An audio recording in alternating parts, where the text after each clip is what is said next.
Hello fellow Unreal Engine games developers.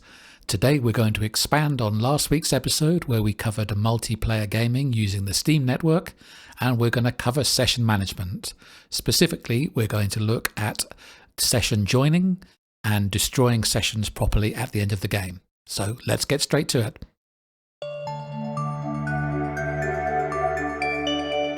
In the last episode, we set up our game so we could play it over the Steam network, but we did the bare minimum necessary to get the game up and running.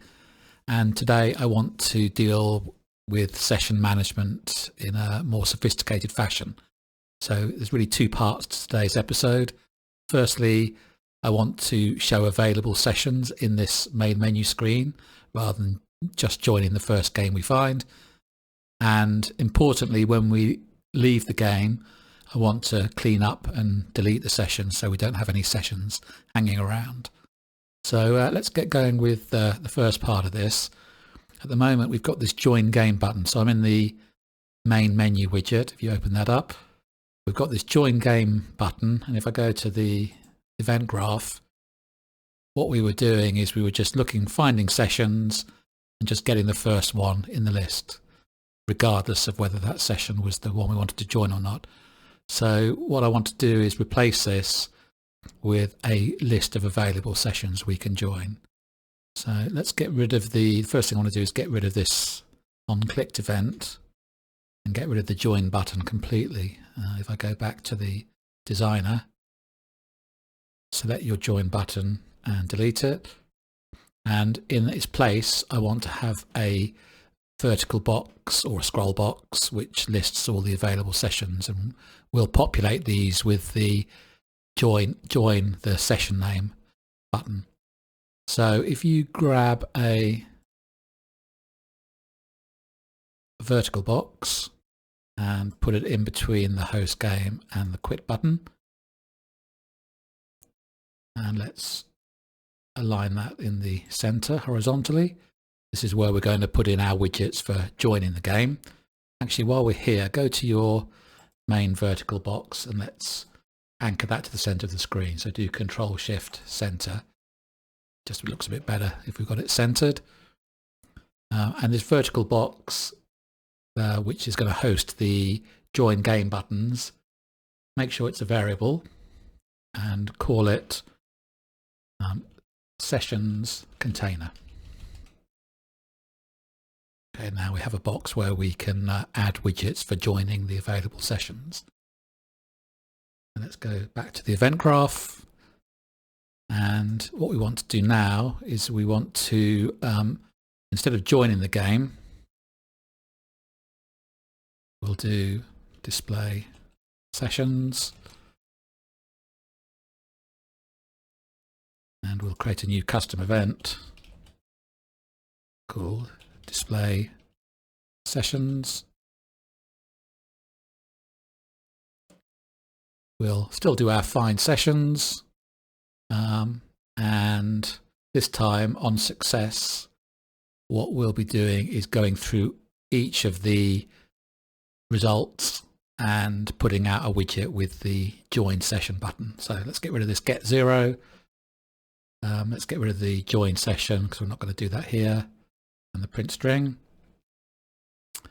Now what we'll do is in the results, we'll do for each.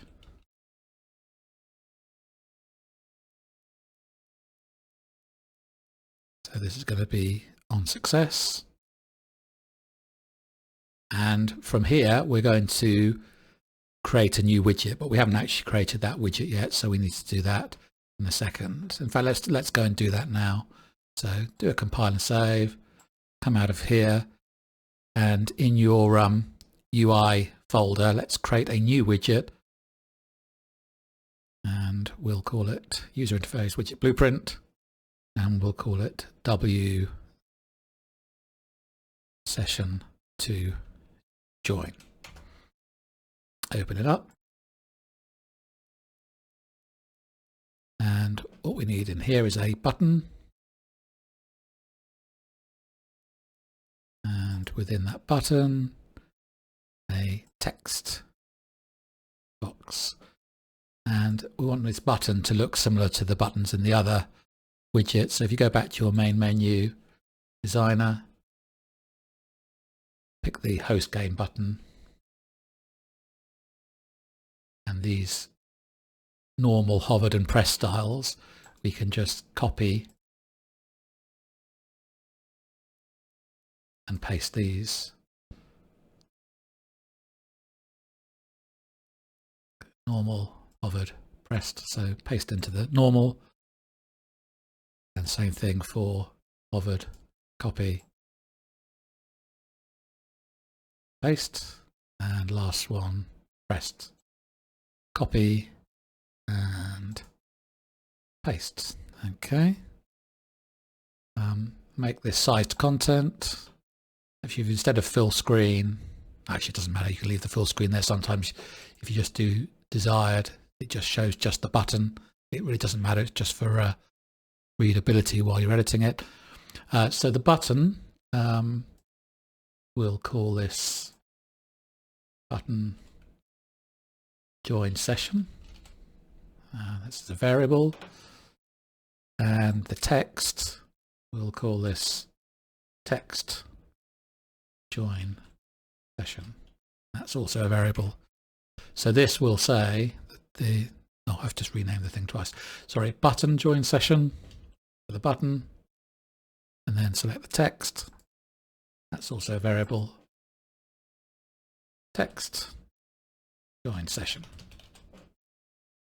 And this is going to say, we're going to populate this, but it's going to say something like join server name. But we're going to actually populate this when we create the widget with the session name, session server name. Okay, so now we've created the layout. Let's put a bit of padding as well on this.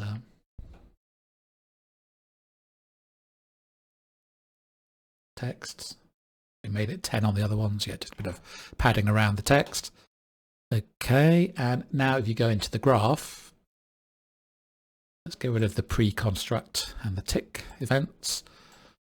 On the construct event, we want to populate it with the server name from the session result.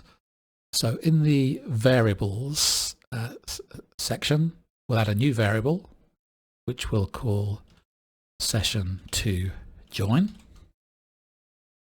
And the type is going to be, if you type session, you're looking for blueprint session result. That's what comes out of the find sessions node. And we want to make that instance editable and expose on spawn so that we can use it when we construct this widget to put the server name out, and compile and save that. And now what we can do is we can take this variable session to join, control, and if you type get server name, in fact I'll go back a little bit, you can see the things you can get from the session is server name, the current players in the session, the maximum players allowed in the session, and the ping. But we just want to use the server name, so click on get server name. And what we want to do is we want to populate our text of our button with join and the name of the server name. So if you do append, we want to actually have this second, and then before that we want to do join space. So it'll say join and the name of the server. And finally, we want to put that into our text field. So if you drag out the text join session and set text,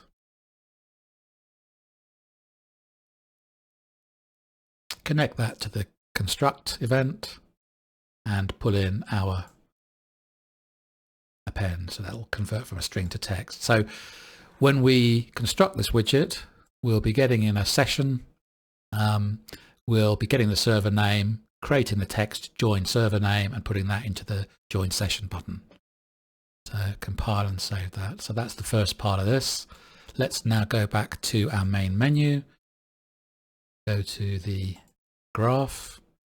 So our display sessions, we found the sessions, and if we're successful, We're going to go through each session and we are going to create a widget of W session to join. And you can see that we've got this session to join variable that we exposed on spawn. And so we can take our current session from the loop and plug it in here. So we'll be creating the join session button for that particular session. And now we've created the widget, we want to add it to our sessions container. So drag out the sessions container. And if you do add child to vertical box, we can add this new session, join session, plug in the widget as well. And that is now available on this vertical box. Now we've created this display sessions event, but we haven't called it from anywhere. So let's go up to the creation of the main menu. We're getting a game instance reference first of all, so we could display our player name and player avatar. After we've done that, let's call display sessions. So when it creates the main menu, it will call this display sessions, which will find sessions, create a join widget for each one and put them in the sessions to join. So this is great, but the thing is that's only going to do it on the very first time you load up the game. What would be useful would be to refresh this, say every 3 seconds or so. It's up to you how often you do it. So in order to do that, we'll use a timer. So what I'm going to do here is I'm going to just move the find sessions along a bit. And I'm going to, when I display sessions, I'm going to do set timer by event. And what I want to do is I want to execute an event every X seconds. So let's say 3 seconds, and we'll make it looping. And the event I want to execute will be the event I connect this to. So let's create another custom event, call this refresh sessions. And we'll connect that to the event handle. So this will be the event that fires every 3 seconds after display sessions. And effectively, we just want to execute the same thing. So we're going to display sessions, find sessions, and create the widgets. And then every 3 seconds, we'll refresh sessions, which will find sessions and put out the widgets. The only thing we've got to add here is that the second time it refreshes the sessions, it's just going to add them to the existing list. So we need to just clear out that list, just like we did when we were doing the player scoreboard. So what we'll do is we will move this along slightly. And if we take in our sessions container and do clear children, and after we've found the sessions, but before we go through them and put out the new widgets, we will do this clear children. So just put that in between. And also we ought to do it if there's a failure as well. So let's move this down here. And we'll duplicate this with Control W. And if there's a failure on find sessions, we'll clear the sessions container as well, so there's nothing in there. Okay, so that will display all the sessions on every 3 seconds, but we haven't yet put in any code to join the session. So let's compile and save this, go back to the session to join widget. So here's our construction of the text. Let's say create join session button. Now we need to do something when we click on it. So if we go to the button, on clicked.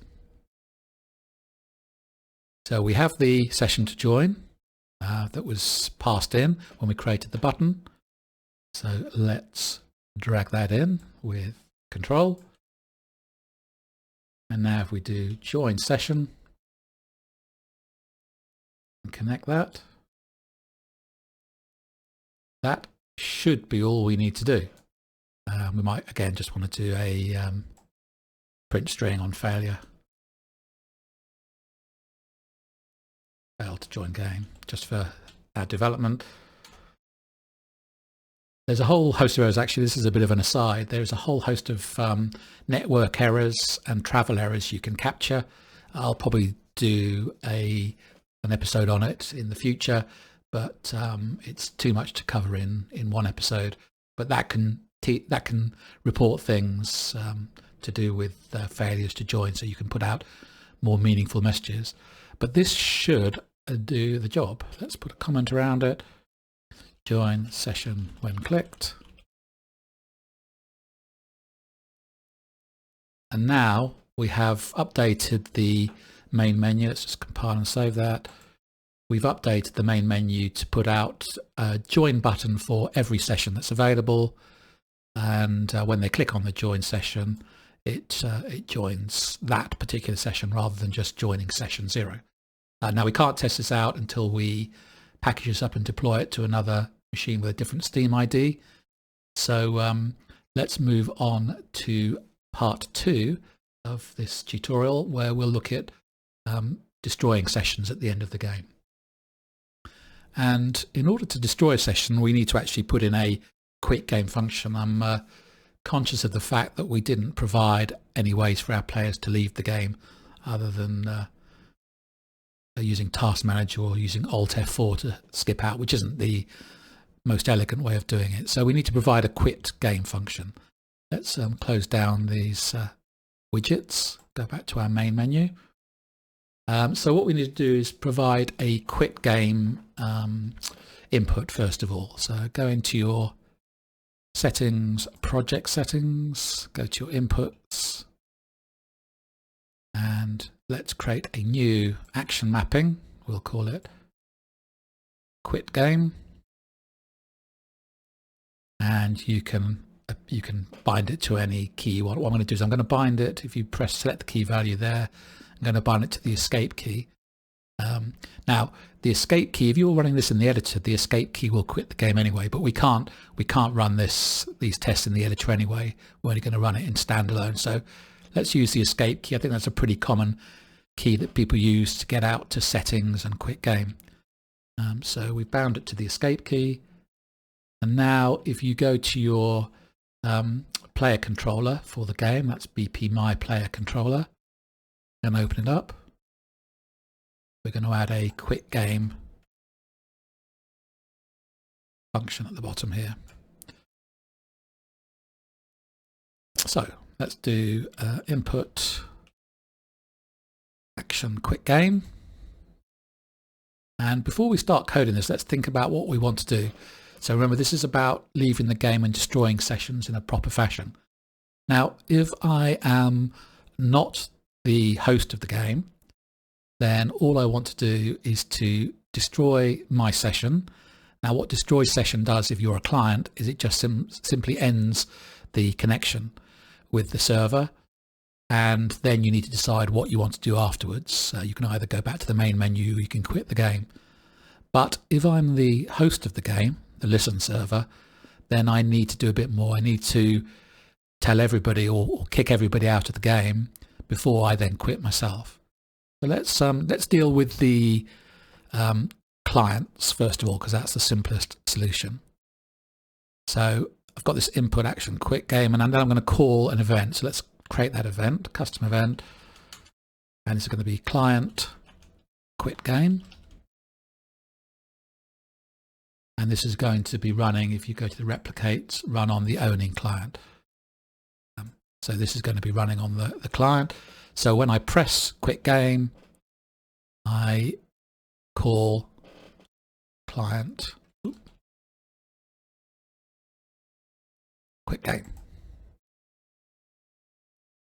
And the first thing I want to do is I want to work out, am I the server or not? Now it seems a bit odd because I'm on the client. You think, well, how can you test if you're the server on the client? But you've got this function is server. If you actually hover over it, it tells you, it returns whether this is the host or not. So even though it's a client function, it will tell you if you're the listen server. So we'll do that and do a branch.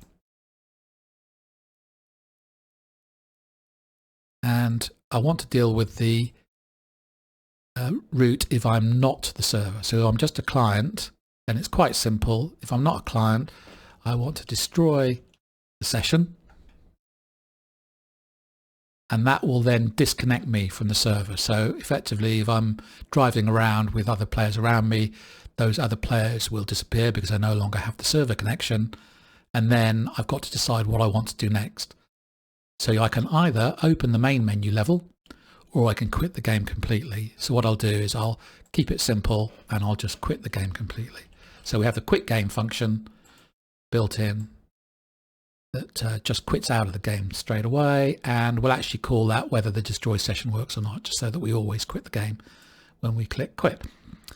Okay, so that's nice and simple if I'm a client. If I'm a client, I just destroy my session and I quit the game. Now, because I've destroyed the session on the client, I've disconnected from the server, but the server session is still running.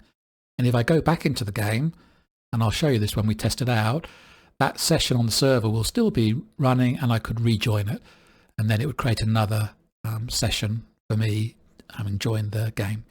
So we'll test that out later. So what if I am the server? What I want to do now, if I just destroy the session and quit the game, that will throw everybody out, but their sessions will still be hanging around. So it's not the cleanest way of dealing with it. So what I want to do is I want to do something on the server side to go through all of these connected clients and effectively force quit them out of the game. So let's go to the game mode where we'll implement this logic. So go to your BP pickup game mode. And what we want to do is we want to go through each player. Let's start to create the event. So the custom event, we'll call this server quit game. And what we want to do is we want to go through each connected player, and if they're not the host, I want to kick them out of the game, destroying the sessions. And then finally, after I've kicked everybody out of the game, then I want to destroy my session, the master session, and quit the game myself. Now, we've done this before, we've gone through players, but I want to update this so we do it in a way that you will probably do in every multiplayer game.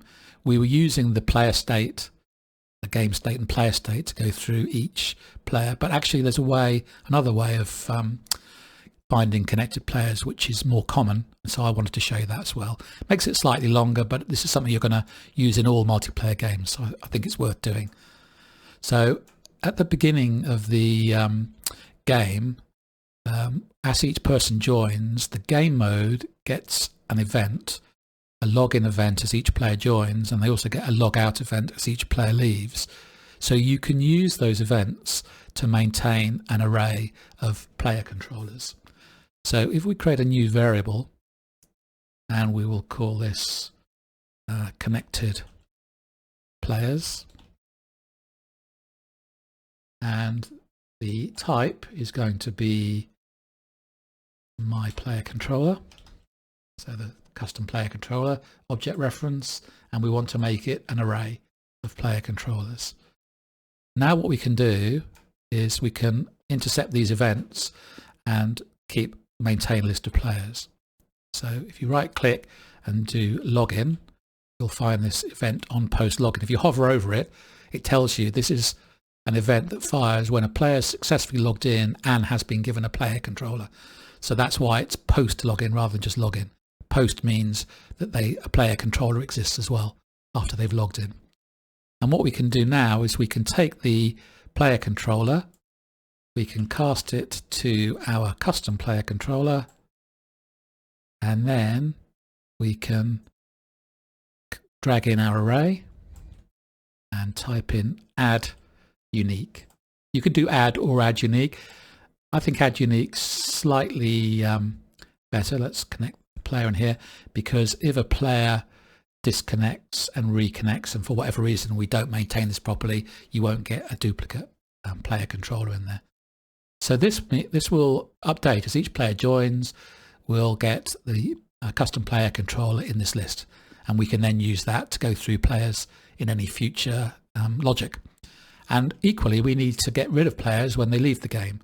So if you look for logout, event on logout, it gives you the handle of the exiting controller. So again, we can cast it to our custom player controller and take our connected players array and remove item. So as each player quits the game, they will be removed from this list. So no longer in the list of connected players. And let's comment this and say maintain list of connected players. And this code here for adding players to the player list and removing them is something that you will probably put in the game mode of every multiplayer event you've got. And now you can use this connected players to iterate through events. So what we could do is we could update something like the restart game to use this player connected players list rather than the getting the player state, and it does make it a bit cleaner. So this is called where you go over code and you redo it for new variables. It's called refactoring. Luckily, the way blueprints work, if you change the names of events or the names of variables, it pushes those changes throughout the project. So that sort of refactoring of renaming things is done automatically for you. But where you want to actually add in or change the code to take advantage of a new variable, you've got to do that yourself. So let's look at this section. I know we haven't got back to the quick game yet, but I just want to show you this before we get back to that, because this is a cleaner way of going through players. So here, the event we did here for restarting the game, we went through each players by getting the game state, getting the player states, getting the owner of the player state, getting the player controller. So we can make this much simpler now. Let's get rid of this get game state, get player state array. And now we can put in our connected players. And we can use that for our loop. And now we've got our connected players gives us the custom player controller. So we don't have to do get owner, we don't have to do cast. We literally can just connect that to here. Oh, just connect the player array properly. And the array element is now a BP my player controller, and we can connect that to the target. So you can see that's so much cleaner now. Restarting the game is effectively saying, go through each connected player and tell the client to start the game. And we've got rid of about 5 other nodes there, which just confuse matters. So now we've done that, we can get back to what we were doing, which was a server quick game function. Let me recap, because I've obviously gone off doing something else for 5 or 10 minutes. So let's recap where we were. We had, on the My Player controller, we had captured the quick game key and then called a quick game function. You can expand this. You'd probably want to create a widget to say, are you sure you want to quit the game? But you can do that separately. At the moment, I'm just going to do a single key press to quit the game. So we press the button, escape, I set up. It then calls this client quit game. Am I the server? If I'm not, destroy the session and quit the game. But if I am the server, then what I want to do is I want to get the game mode. I want to cast that to my BP pickup game mode. And then I want to call the server quit game function. Right, so this now will go to the server if I am the host of the game. So let's go back to the game mode. And now what I want to do is go through all my connected players. So let's copy this. And I want to tell them to quit the game before I disconnect myself. But I don't want to tell myself to quit the game, so I also have to do a check to see if this connected player is me, the host of the game. And the way you do that is by getting player controller 0. So I'm running this event on the server because I'm running in game mode, and game mode is always on the server. Player controller 0 on the server will be the server player controller, and if I compare that to the connected player, if they match, I'm the server, and if they don't match, then I'm a client. So let's check, do a not equals, and pull in the current connected player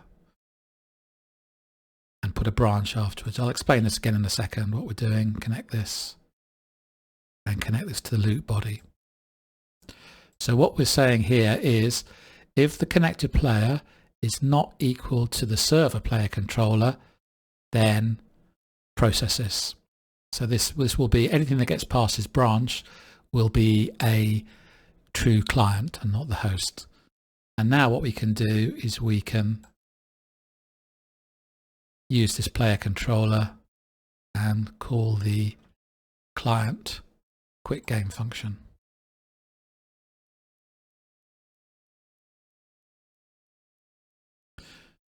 And then once we've told each client to quit the game, last thing we want to do is to destroy session for me, and I'm the server, and then I want to quit the game myself. So, and we'll do it on success or failure. So it's a lot to take in this. So what we're doing is when we ask the server to quit the game, we go through all the connected players. If the connected player is not the host, which is player 0 on server, we go to client quit game.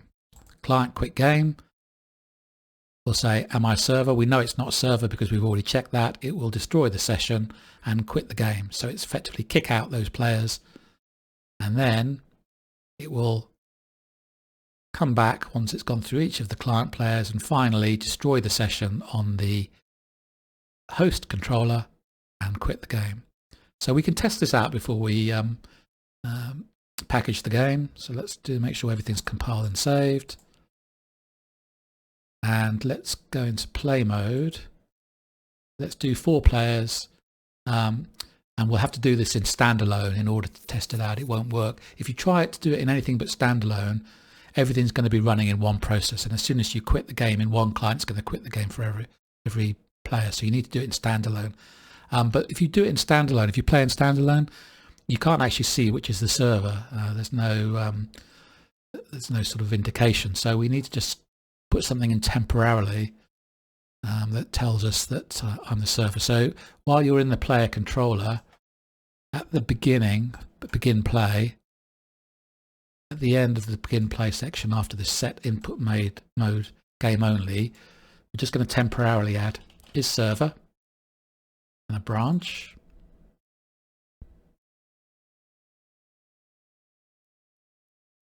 And if we are the server, remember the is server, even on the client, tells you whether you're the client listen server or not. And we'll just do a print string. And we'll say server and just expand it out and make the duration 200 seconds so it stays on the screen for the duration of the test. We'll get rid of this in a second. Okay, that should be sufficient. Let's go to play. Right, so we've got 4, set this to 4, listen server and standalone game. And it should fire up 4 sessions. And then I'll just do a bit of jiggery pokery to make sure they're all displayed on the screen.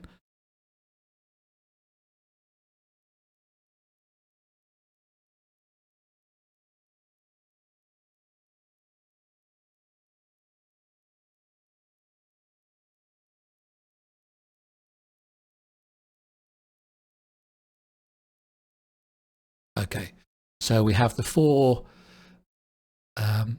connected players. Now you can see the one I'm controlling at the moment, that says server on it. So that's the server.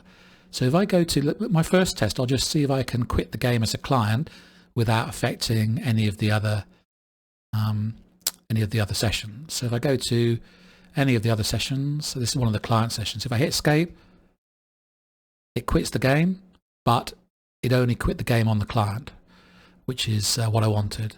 So if I go to another clients,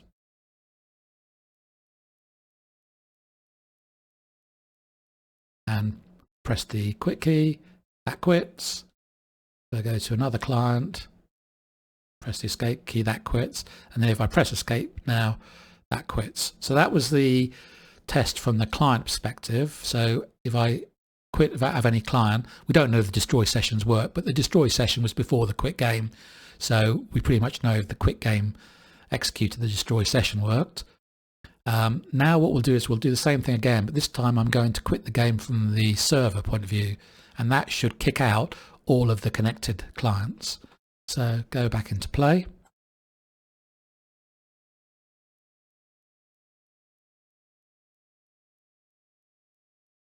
And I'll just set up the windows again.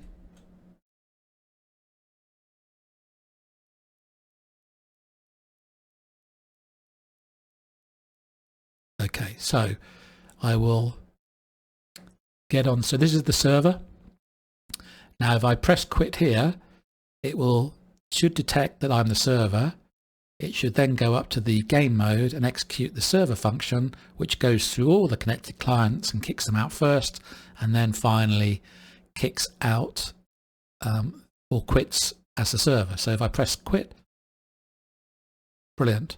So it kicked out all of the clients and kicked me out as well. So that worked as intended, and all the sessions should be destroyed properly. So now let's deploy and package the game, and we'll test this out on a separate machine and see if the session joining works. So I'll package the game, send it to another machine, and then I'll be back in a second to show you that test. So I've packaged the game up and deployed it to another machine, and I've asked them to start a game and host a new game. And you can see after a couple of seconds, the session is shown in my main menu as LexiMonkey, and that's the name of their Steam ID. I can click on join LexiMonkey and it will join the session. So after a few seconds, you can see that I have not only joined the session, but it's opened the level and I'm in there with LexiMonkey. Now I can press escape to quit the session, and from the code that we've just implemented, that will destroy my session, but LexiMonkey's hosted session will still be up and running. So in theory, I should be able to go back into the game, and in the main menu, I will still see the option to join LexiMonkey because that host session is still up and running. And if I click on join session, I can rejoin the session that I just quit. And again, after a few seconds, I'm back in the game with Lexi Monkey, who didn't notice any change other than the fact that I left the game and then rejoined the game. And now I've asked them to quit the game, and because they're the hosts, once they click on the quit game button, it will kick me out of the game as well as quitting the game for them. And you can see that even without me doing anything, I was pushed out of the game.